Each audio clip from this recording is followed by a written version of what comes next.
that's one of the ideas using religious tones, and another one could be a comparison to Esau and Jacob in the Bible. Now remember, at the beginning of this video I said to keep the nickname for Jacob's nemesis of Esau in the back of your mind. In the Bible, Esau and Jacob were twins, born to Isaac and Rebekah. Before they were born, God told Rebekah that her older son would serve the younger son, which was an unusual concept in ancient times because the oldest son was usually regarded as the heir of the father's wealth, power, and authority.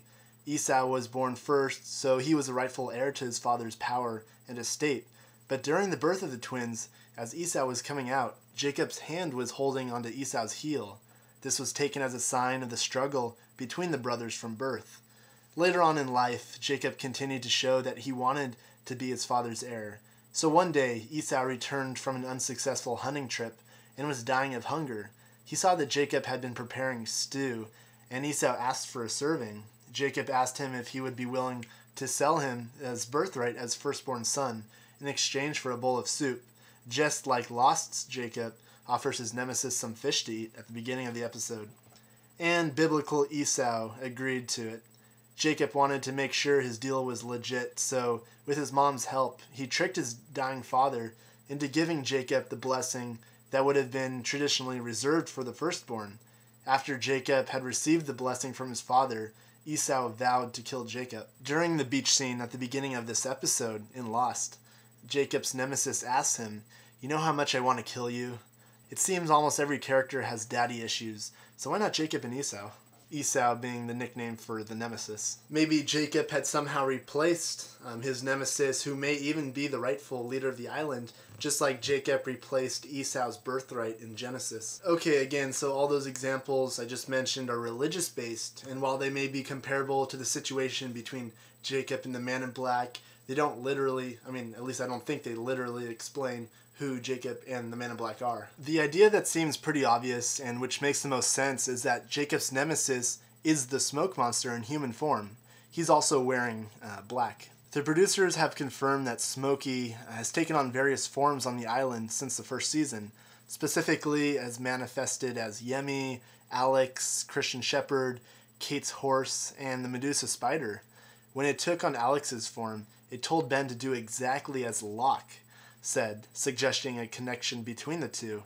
The nemesis then appeared to Ben as Locke and told Ben to kill Jacob, exactly as Jacob's enemy stated he wished to do on the beach. Also, the nemesis as Locke and the smoke monster are never in the same place at the same time, or at least so far in the few examples we have of both of them in the same episode.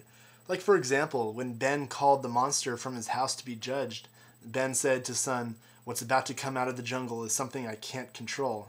But seconds later, Locke emerges. Ben's unaware that he's actually kind of right in a way, because he can't control Locke, because the nemesis as Locke is really the smoke monster. This suggests that perhaps a smoke monster did come when called, just in the form of the man in black, disguised as Locke. He then told Ben that he knew where to find the smoke monster, and proceeded to lead Ben directly to the monster's lair, the temple. Locke knew where to go because he's the smoke monster, and the man in black in disguise. Okay, so we're under the temple when fake Locke wanders off, supposedly looking to get a vine to pull Ben out, and conveniently the smoke monster appears when Locke isn't there.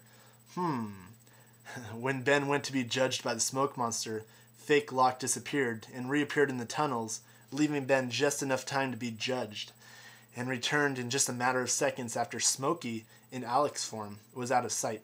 So it's possible that Smokey / Nemesis / Locke appeared to Ben first as resurrected Locke, and then later judged Ben in smoke form, and finally took the shape of Alex, all for the purpose of manipulating Ben to follow Smokey / Nemesis / Locke's orders to kill Jacob.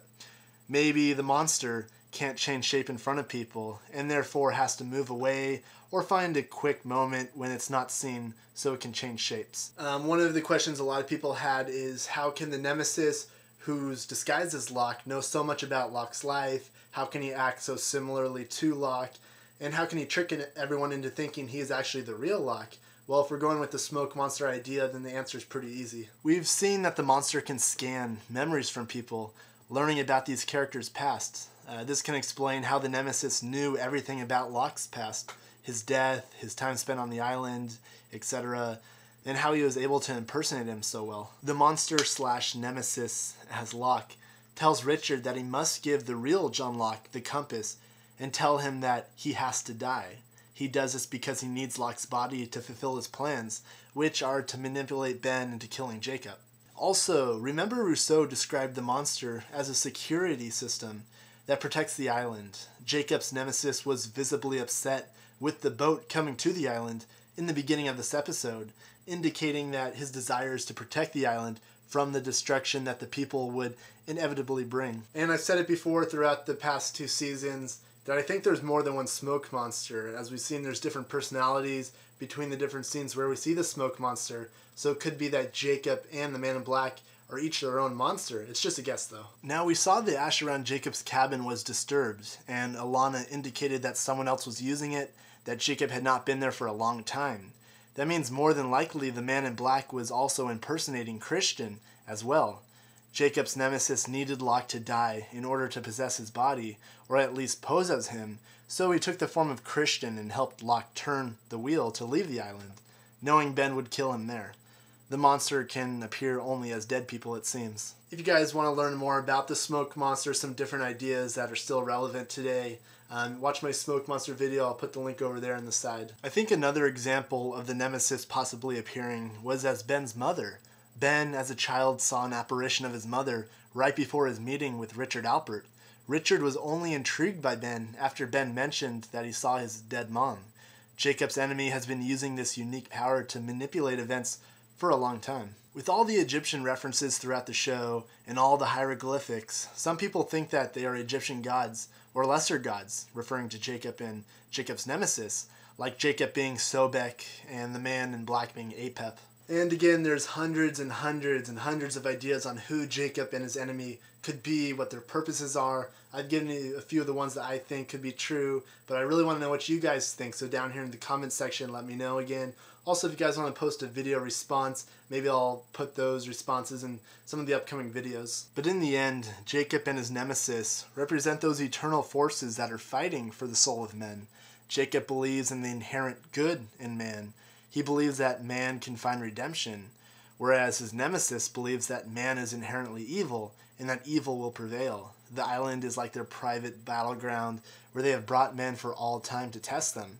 That's another idea. Okay, that's pretty much it for this episode, but before I finish, I'm going to talk a little bit about this Last Supper photo that the producer showed us, stating that there's a lot of clues in this picture for Season 6. If you watched The Sopranos or Battlestar Galactica, they also had Last Supper photos, if you remember. There's also 2 different versions of this picture. That in of itself might be a clue. Maybe it means there's 2 different timelines. Maybe one could be a before, one could be an after, or something happens to make the timeline change, as we've seen hints of in the show. The most obvious thing here is that Locke is in the Jesus position, and for some reason seems a lot happier in this picture, and not so much in this one. Also, in one picture, everyone is looking at Locke, maybe meaning they find out something about Locke. We see the Swan logo in the background here, and then Alana here. Maybe we'll see a lot more of her next season. Also, if you notice, the table's actually an airplane wing. And look at Jack here. There's a cross in the background. Obviously a cross here. Another obvious difference between the 2 pictures is that Jin and Sun are together in this one, but they're separate in this one. Let me know what you guys think about these photos. Alright, that's it for me, guys. Since this video kind of ran longer than I wanted it to, I'll leave out the unanswered questions or Gus's photo hunt and that kind of stuff until the next video. This upcoming war in Season 6 is probably going to be huge. Probably going to be like something we've never seen or experienced in the show before, so that every choice, every decision, every death was just progress for this war to happen, which will probably decide the fate of the island. There's a lot more stuff I wanted to cover in this video, so I just ran out of time.